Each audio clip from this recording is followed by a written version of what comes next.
Di natin naman ibigay ng mga yon kay Brother Wendell Talibong naman sa kanyang greetings at sa kanyang topic. Brother Wendell? Ako muna. Brother John di pala. Kanina, tinawag kita kanina. Hindi ka nagsalita. Oh, may ginagawa kasi ako ganina. Hindi ko Sige, ikaw muna po, ikaw muna bro. hindi ko makuha sa kamay ko yung cellphone kasi may kawak ako. So, ganito naman, siya pinagpalang gabi sa ating lahat, mga kapuntos at mga kaabag. God bless po. And, yan. Yun lang. Maraming salamat. Berjando. Okay, Brother Wendell. Good evening, Brother Wendell. At sa iyong topic. Okay, good evening sa lahat nating mga kapatid na sumusubaybay sa pagkakataong ito. Una, ating sasagutin itong kaanib ng Iglesia ni Kristong tatag ni Felix Manalo, si Shubalde, no, na ginagamit niya yung talakayan ni Eliseo Soriano sa paggamit sa aklat katoliko, ang aklat na Catechism on Christian Doctrine, napakalumang aklat na ng simbahang katoliko, para sa pagtuligsa. Miyembro pala ito ng tinatawag na air supply. Nabutata daw niya ako. Ito. Wag ako, Mr. Talibong. Iba na lang. Hindi mo ako maloloko sa mga ganyan. Mukhang kailangan pa ata ni Wendell talaga mag-research, no? Brother Wendell, pag gusto mo magpadoktrina sa iglesia, sabihan mo lang ako. Mapanuri kayo. Sa mga logic pa lang eh. Wala, eto si Mr. Wendell Talibong. Kapag eto nakatapat ng isang totoong ministro sa iglesia, wala. Sa akin pa nga lang, butata na eh. Sa akin pa nga lang, butata na eh. So sabi niya na i-contact lang daw siya kung magpadoktrina ako. Okay, papayag ako kung siya ang magdoktrina. Papayag din ako na yung doktrina ay gawin nating online. Provided nahanda siyang sasagot sa mga katanungan natin. At iwan ko, di ba kaya alam niya na ilang bisis na natin nakaharap yung mga ministro nila sa Iglesia ni Cristo. Mula pa ni Rosalito Campo hanggang kay Ramel Parba. Ito bahagi sa debate namin ni Ramel Parba. Pansin niyo, si Buano ito. Ang Iglesia Katolika, ang Iglesia na talikod, hindi mo ng termino. So dito, mapansin ninyo, sa debate namin dito, Shubalde, pinasinungalingan ni Parba ang aral ng iglesia na natalikod ang unang iglesia ni Kristo. Sabi niya, sa iyo lang yung termino na yan na natalikod.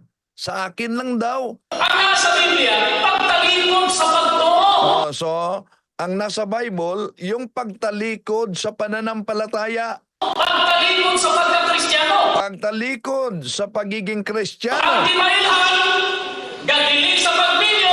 Yun ang palatandaan sa pagtalikod. Nagbabawal sa pag-asawa. Gagiling sa pagkaunggani. At nagbabawal sa pagkain ng anumang lamang kati. Natutunan sa Iglesia Natupad sa Iglesia Apostolika Katolika Romana. Apostolika Romana. Imo man giingon nga ako ang termino. So, pina-follow up ko dito. Dahil sinabi mo man na galing lang sa akin ang naturang termino Nga ang unang iglesia ni Kristo mitalikod. na ang unang iglesia ni Kristo ay tumalikod. Imo man giingon nga ako ang termino. Sinabi mo na galing lang sa akin ang termino Ang unang iglesia ni Kristo mitalikod. na ang unang iglesia ni Kristo ay natalikod. Ikaw ay namutanan.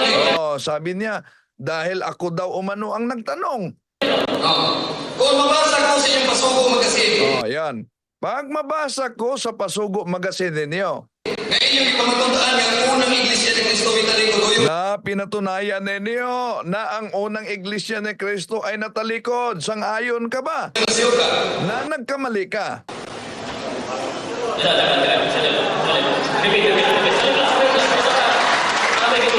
Wala na. Tika.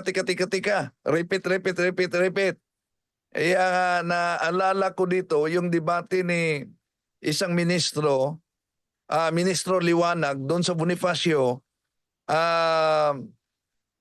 Pag di ka talaga marunong makinig sa katanungan, sasabihin niya, sino bang nagpadala nito na di marunong makinig sa mga tanong. Kaya nga sinabi ko sa moderator, sana makinig mabuti si Ramel Parba sa aking mga katanungan. Okay. So ito di siguro napansin ni Shubaldi na miyembro ng ANC. Yung pagharap namin ni Rizalito Ocampo at ni Ramel Parba na mga ministro nila. At meron pa yung mga debaters nila noon dito sa Misamis Occidental. Sila si Ministro Liwanag. No.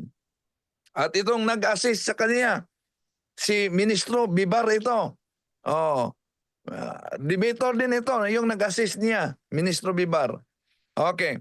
So, ito ang tinalakay ni Shubaldi gamit si Eliseo Soriano at sasagutin natin.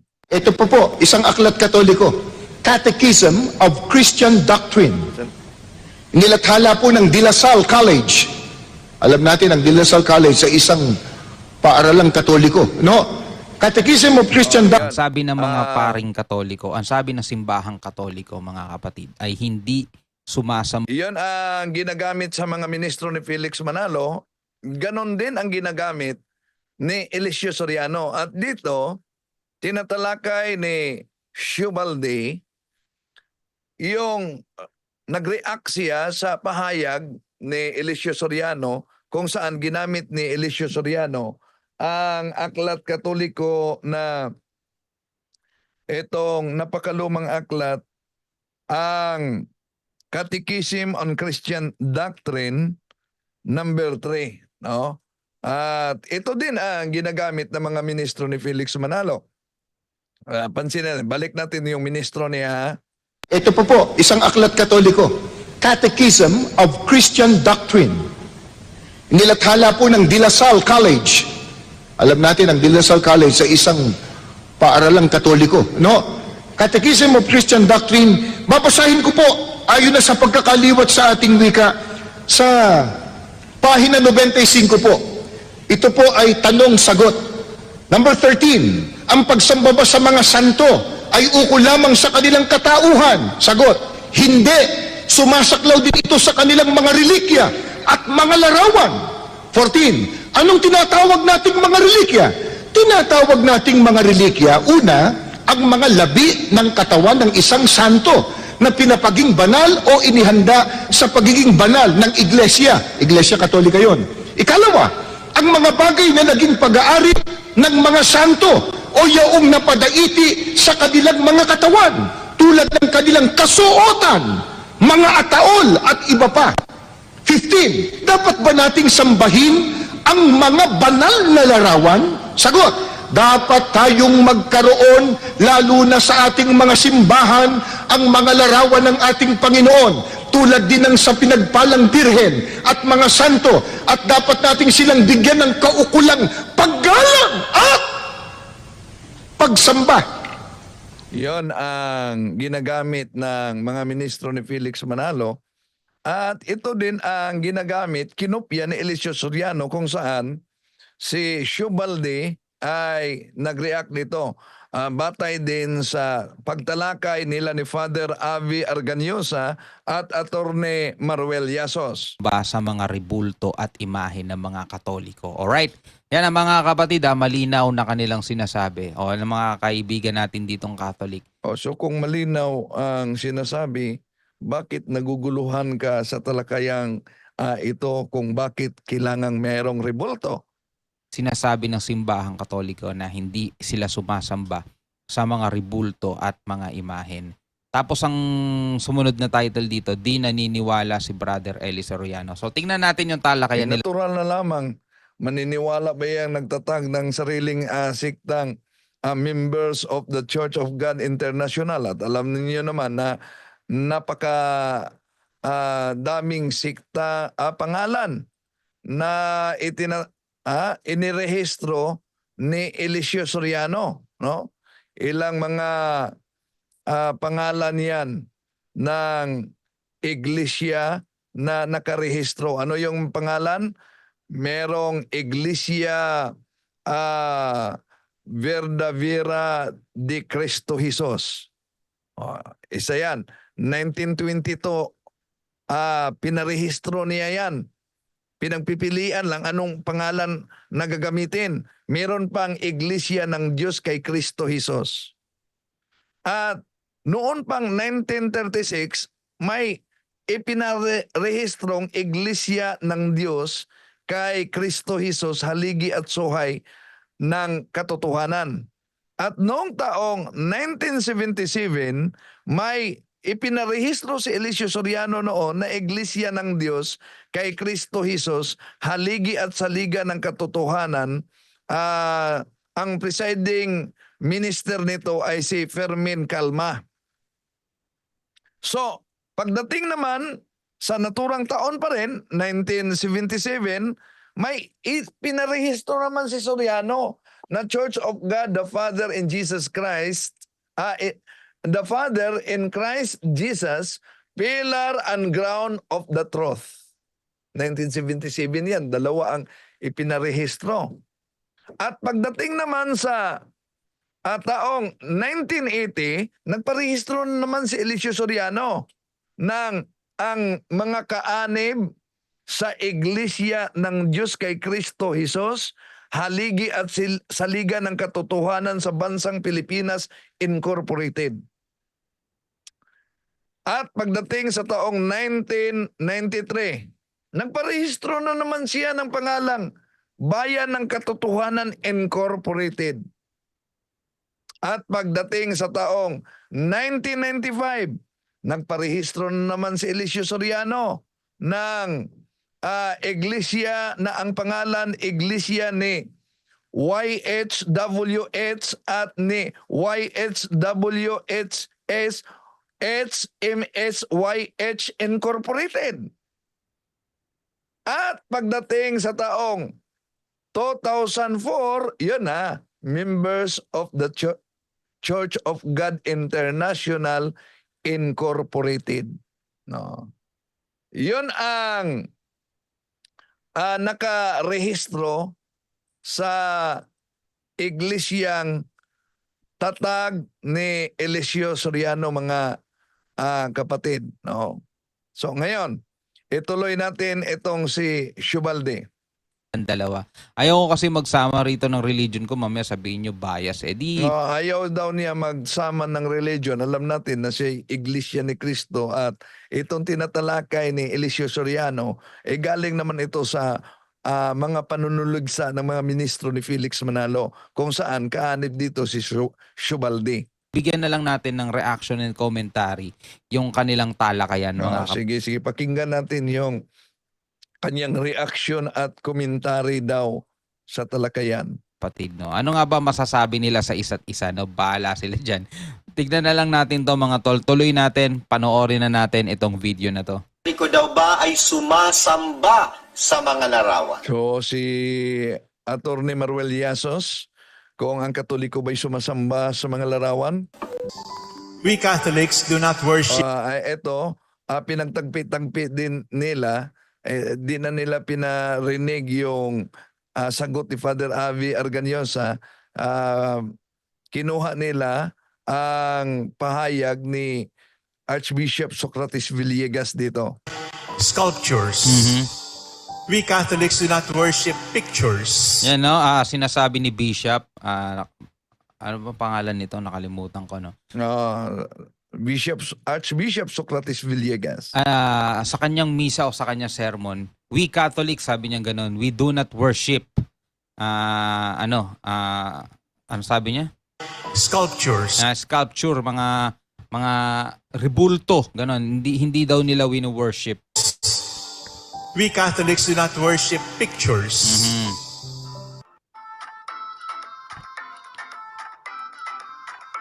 ating pagtuturo sa simbahan, sa ating katisismo, sa mga opisyal na dokumento ng Santa Iglesia, hindi po sinasabihan o inuutusan yung mga Katoliko na sasamba sa larawan.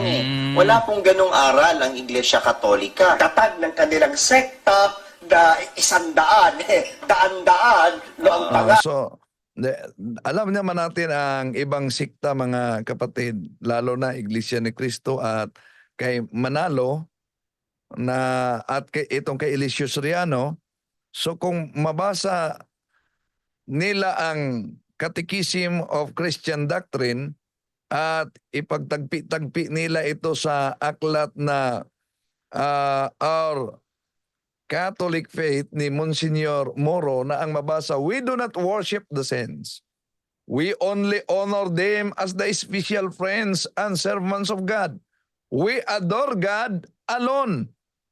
Kaya, sinubukan nilang iligaw ang mga inosente dito dahil susubukan nilang pagtagpi-tagpiin at ipalitaw na nagsusuwagan daw ang Catechism of the Catholic Church ikumpara sa Catechism on Christian Doctrine. Nagsusuwagan ba? Hindi.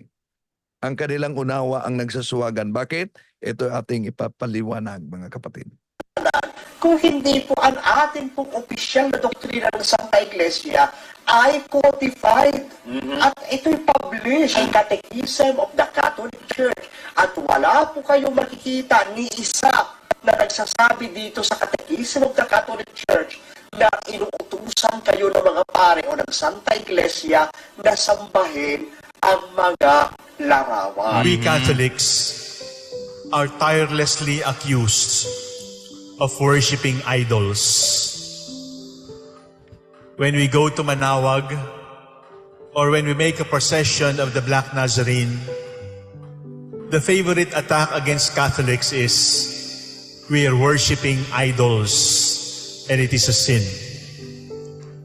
It is true that worshiping idols is a sin, but we Catholics do not worship images. We Catholics do not worship sculptures. So yun ang doktrina, mga kapatid, no, sa Catholics. Ito sinasabi nila sa kanilang mga member din. Sabi niya ganun, tayo ay laging naaakusahan na sumasamba daw sa mga rebulto. Tayo ay sumasamba sa mga larawan, sa mga idol, sabi niya ganun. Pero hindi tayo sumasamba sa mga ganun. So yun ang paulit-ulit, mga kapatid, na sinasabi ng Catholics. At yun naman talaga ang kanilang dinodoktrina din sa kanila. Ito, sinasabi nila sa programa nila sa TV at sinasabi nila sa tawag dito sa kanila mismong misa, mga kapatid. Pero bakit kaya paulit-ulit silang tawag dito, inaakusahan daw, sabi ganun sa kanilang sariling salita, inaakusahan na sumasamba sa rebulto? Bakit kasi kailangan palagi may rebulto? No? Ayan, bakit kailangan pa kasi may rebulto ayon kay Shubaldi? Una, kung yon ang kanyang argumento, nakalimutan ba ni Shubaldi na ang founder ng INC may rebulto din? Ito. Diba? Inaalaya ng Bulaklak, nakaharap ang kanilang kasalukuyang pangasiwang pangkalahatan. Ayun, nakaharap. May rebulto. At hindi lang yan, may rebulto, kundi meron pang medalya. Si Felix Manalo, nakasulat yan sa kanilang Pasugo Magazine. Eto, mabasa natin sa Pasugo Magazine, mga kapatid. Sa 1965, page 2 ni Benjamin Santiago. Katulad din naman ng larawan ng medalya ni kapatid na Manalo. Hindi lahat na paggawa ng larawan ay ipinagkakasala ng Diyos. Iyan ay nasa pinag-uukulan ng larawan. So imagine, pag si Felix Manalo ayon sa kanilang Pasugo Magazine, hindi kasalanan na maggawa ng larawan ni Felix Manalo. Dahil ayon sa kanila, iyan ay nasa pinag-uukulan ng larawan. Pero ang tanong, bakit paglarawan sa ating Panginoong Hesukristo, paglarawan sa Mahal na Birhen Maria, mga santo at mga anghel, ay tinutulig sa nila. Pero pag monumento ni Felix Manalo, larawan ni Felix Manalo, okay lang. Pag relikya ng simbahang Katoliko, inaatake nila. Pero pag relikya ni Manalo, okay lang. Saan? Sa Pasugo Magazine nila. Ito mabasa natin. Pasugo, Marso 1965, page 1 ni Binamin Santiago. Noong ipagdiwang namin ang ika-50 anibersaryo ng Iglesia ni Cristo sa pagtitipon daw na ginawa namin sa Araneta Coliseum, inilagay daw sa gitna ng libu-libong kaanib ang relikya ng tronong likmuan ng yumaong si kapatid na Felix Manalo. Ang sabi niya ay, tutol kami sa relikya at ayaw daw kami sa relikya. Kailan naming sinasabi ito? Mayroon ka bang ikapakitang batayan na sinasabi naming iyan? Hindi kami sa relikya tumututol. Walang masama sa relikya. See? Pag-upuan ni Felix Manalo, hindi masama. Pag-relikya ng mga santo, abay bawal. Anong sabi ni Shubaldi? Bakit umano may mga ribulto? Mong misa, mga kapatid. Pero bakit kaya paulit-ulit silang tawag dito, inaakusahan daw, sabi ganun sa kanilang sariling salita, inaakusahan na sumasamba sa ribulto. Bakit kasi kailangan palagi may ribulto no? So, tuloy. Bakit kailangan kasing may ribulto? Di ba nila nabasa? Kahit sa New Testament nga, ang ating Panginoong Hesus may larawan na ginagamit kung the Living Bible ang ating batayan, si San Pablo sa Galatians chapter 3 verse 1. Of all is Galatians, what magician has hypnotized you and cast an evil spell upon you? For you used to see the meaning of Jesus Christ's death as clearly as though I have waved a placard before you with a picture on it of Christ dying on the cross. Ano daw? With a picture on it of Christ dying on the cross. Kaya ang tanong, bakit may monumento? Bakit may ribulto? Kung tingnan natin ang Isaias Kapitulo 50, 5, then I will set up a monument in the area of my temple. Ano daw? Sa templo ng Diyos, laglagyan ng monumento. Ano po ba ang kabuluhan sa monumento, mga kapatid? Bakit kailangan may monumento? Tingnan natin, the Living Bible pa rin ang ating gagamitin. Ito ang mabasa natin sa Joshua chapter 4 verses 6 up to 7. We will use them to build a monument so that in the future, when your children ask, what is this monument for? You can tell them, it is to remind us that the Jordan River stopped flowing when the ark of God went across. The monument will be a permanent reminder to the people of Israel of this amazing miracle. So napakalinaw, mga kapatid, malaking kabuluhan ang paglagay ng monumento para ito'y magpaalala sa milagro ng Diyos. Okay, tuloy natin. We Catholics do not worship pictures. They are reminders. So reminders. Okay. Ayun, reminders, nagpaalala. Bakit? Sa 2 Thessalonians, kung gagamitin natin ang community Christian Community Bible, 2 Thessalonians chapter 1 verse 10, on that day, the Lord will be glorified in His hands.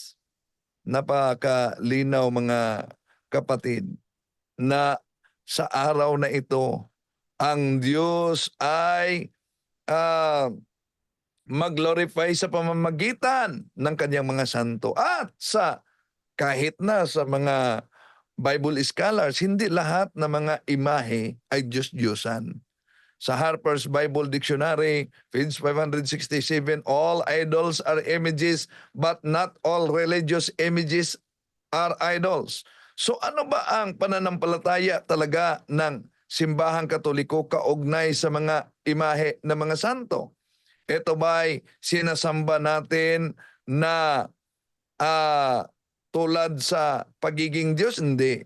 Dahil napakalinaw ang aral sa our Catholic faith, page 191, we honor sacred images in order to show our veneration for the person that represent, not to adore them as God. So, napakalinaw ang official natin na aral, mga kapatid. Pero may pagsusuwagan ba? So much for the accusation that we are an idolatrous church. I would like to point out an idolatry that is real. An idolatry that is really sinful. And what is that idolatry? It is not the worship of images. It is not the worship of pictures. It is not the worship of statues. Rather, it is the worship of self. That is the worst idolatry. Hindi ba totoo, mga kababayan, sa aklat ng Katoliko? Ito naman si Ayan, pinagtagpi-tagpi na nila dito yung Aklat Katoliko na mabasa ni Eliseo Soriano at sa mga ministro ni Felix Manalo, yung ginagamit nila na Catechism Christian Doctrine number 3 na lumabas noong 1985 sa LaSalle College pa yan. Okay. Pakinggan natin si Eliseo Soriano. Soriano ng ADD, mga kapatid. At ano niya, tawag dito parang pasisinungalingan niya. Tama ba yung word ko? Pasisinungalingan niya. Yung sinasabi mismo ng mga pare, ng mga bishop, na hindi sumasamba ang Katoliko sa mga idols, sa mga images, sa mga rebulto. Ito naman ay pasisinungalingan ni Eli Soriano. So paano niya gagawin kaya yun, mga tolya? Alamin natin, tuloy natin. Walang pagkakaiba.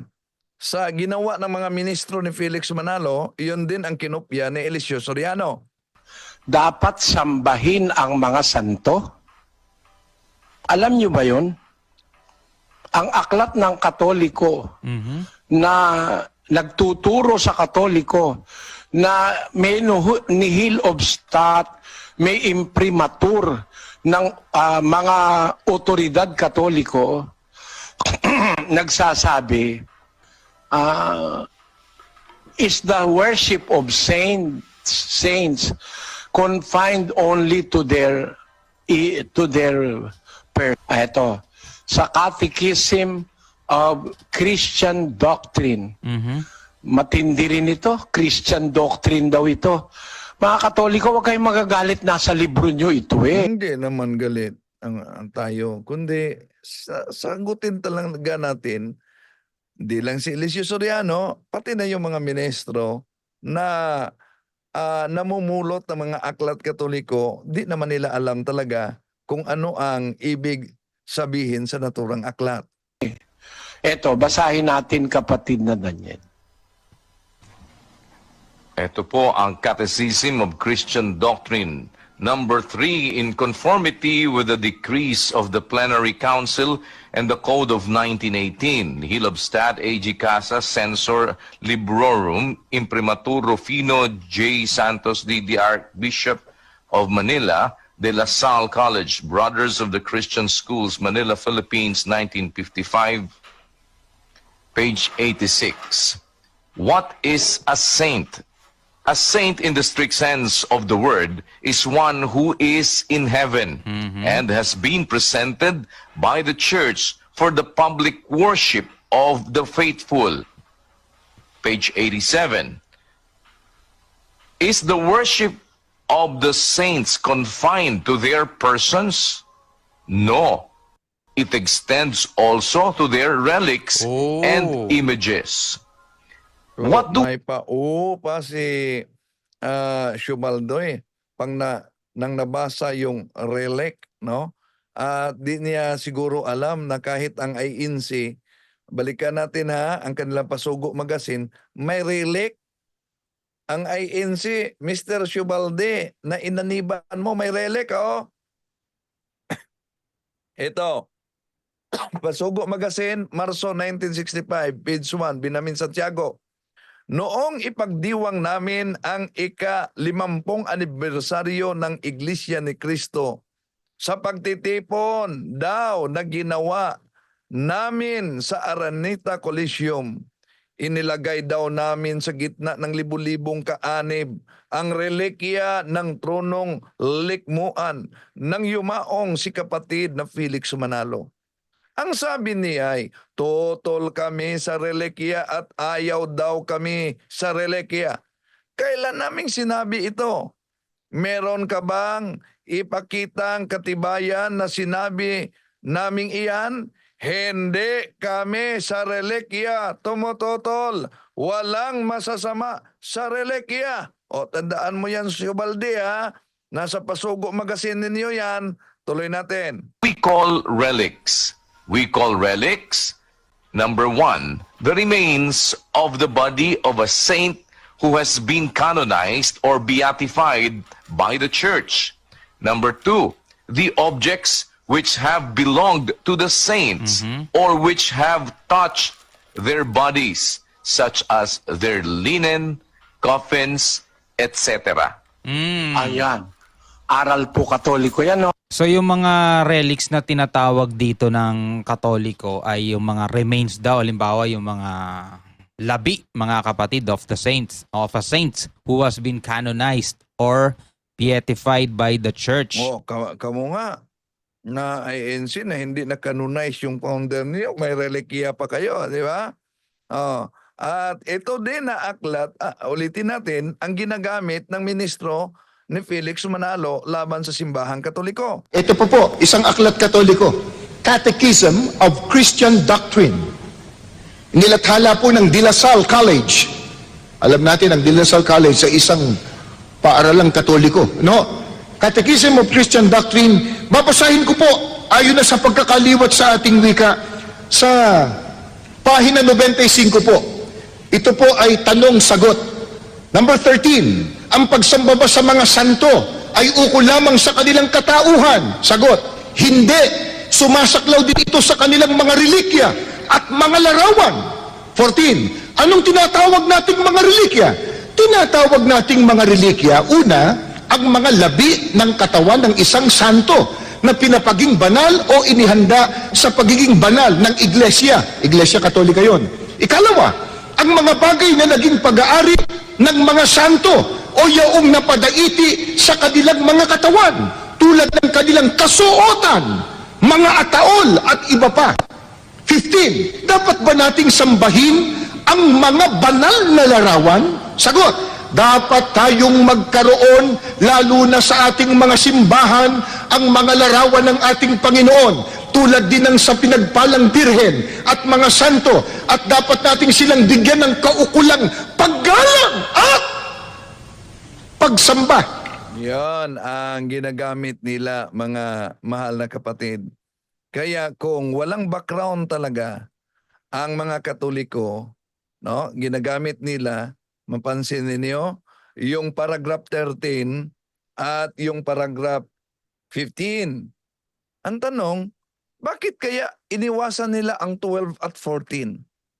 Ito ang binabasa ni Soriano, binabasa nila sa ministro ni Manalo. Ito na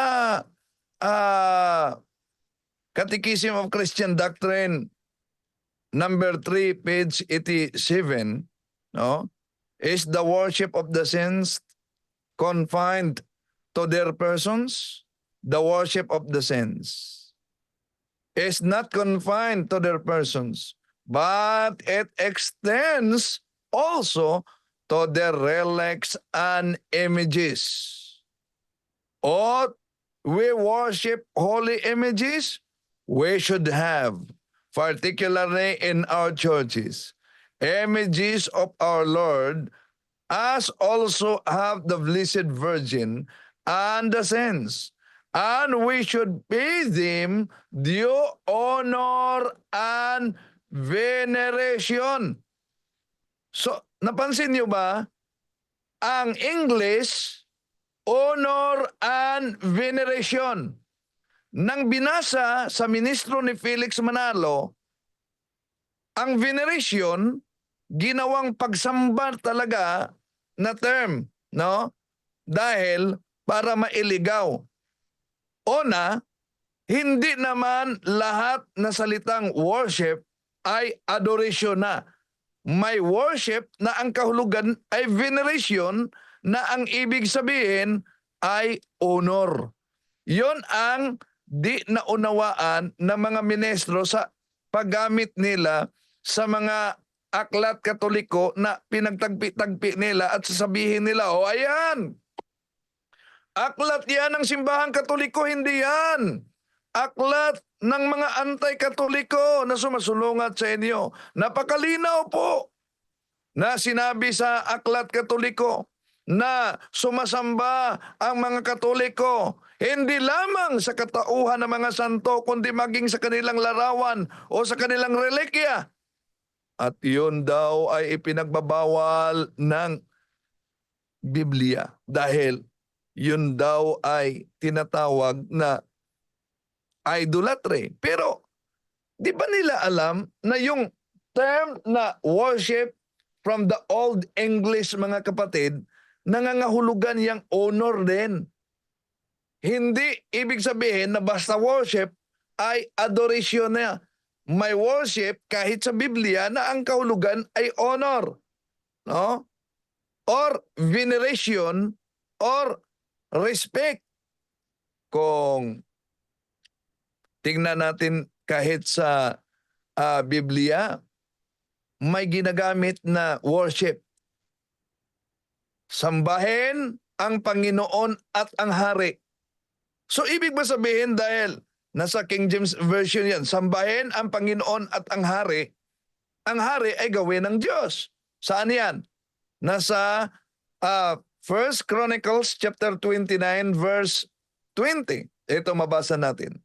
And David said to all congregation, now bless the Lord your God, and all the congregation blessed the Lord God of their fathers, and bowed down their heads and worshiped the Lord and the King.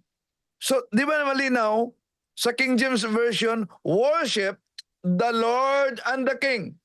So, kung nabasa nila ang salitang worship, ibig ba sabihin na kahit ang hari ay kilalanin ng Diyos? Hindi, dahil sa Good News Bible, yung worship na yan ay ang translation honor. Ito ang mabasa natin sa naturang talata. Then David commanded the people, praise the Lord your God, and the whole assembly praise the Lord, the God of their ancestors. And they bowed low and gave honor to the Lord and also to the King. So, dito pa lang butata na sila sa kanilang interpretasyon, mga kapatid, na basta may salitang worship ay pag-Diyos na. Hindi lang yan.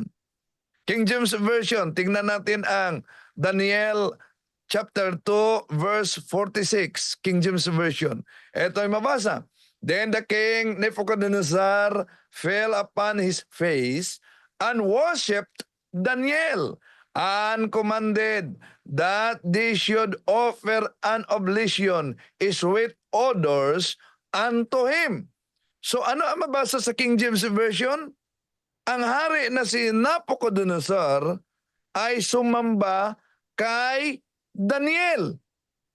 Ibig ba sabihin na si Daniel ay kinikilala ng Diyos, dito na Diyos dahil may salitang pagsamba? Hindi. Dahil ang pagsamba yan ay hindi nangangahulugan na to worship,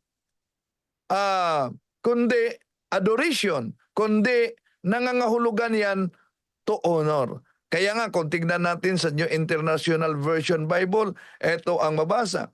The king Nebuchadnezzar sa naturang talata, Daniel 2:46. The king Nebuchadnezzar fell prostrate before Daniel and paid him honor and ordered that an offering and incense be presented to him. So dito pa lang sa dalawang talata, mga kapatid, butatan na sila sa kanilang interpretasyon na pag mabasa ang salitang honor, ang ibig sabihin ay pag-Diyos na.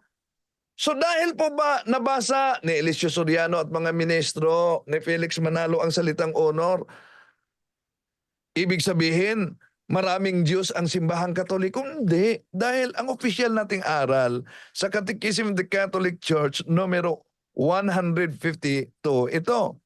The Church never ceases to proclaim her faith in one only God, Father, Son, and Holy Spirit. Napakalinaw, mga kapatid, ang opisyal na aral ng simbahang Katoliko na ang ating aral, we worship one God. At ayon dyan, faith in one only God. Yun ang tunay na aral ng simbahang Katoliko na mariing tinutuligsa at pinipilipit ng mga anti-Catholic. No? Hindi lang yan, mga kapatid. Kung tingnan natin ang diksyonaryo sa salitang pagsamba, no? Ano ang kahulugan? Ito, gagamitin natin ang UP Diksionaryong Pilipino, circa 2001, Sentro ng Wikang Filipino, Sistemang Universidad ng Pilipinas, page 177, samba. Pagsisimba, labis na paghanga o pagdakila. So nakita nyo ba ang definition sa salitang pagsamba? Merong labis na pagdakila o paghanga. Hindi ibig sabihin na ang salitang pagsamba ay eksklusibo lang pala na pag-Diyos na. Kaya yung nakasulat sa Catechism of Christian Doctrine, mga kapatid, tama yon.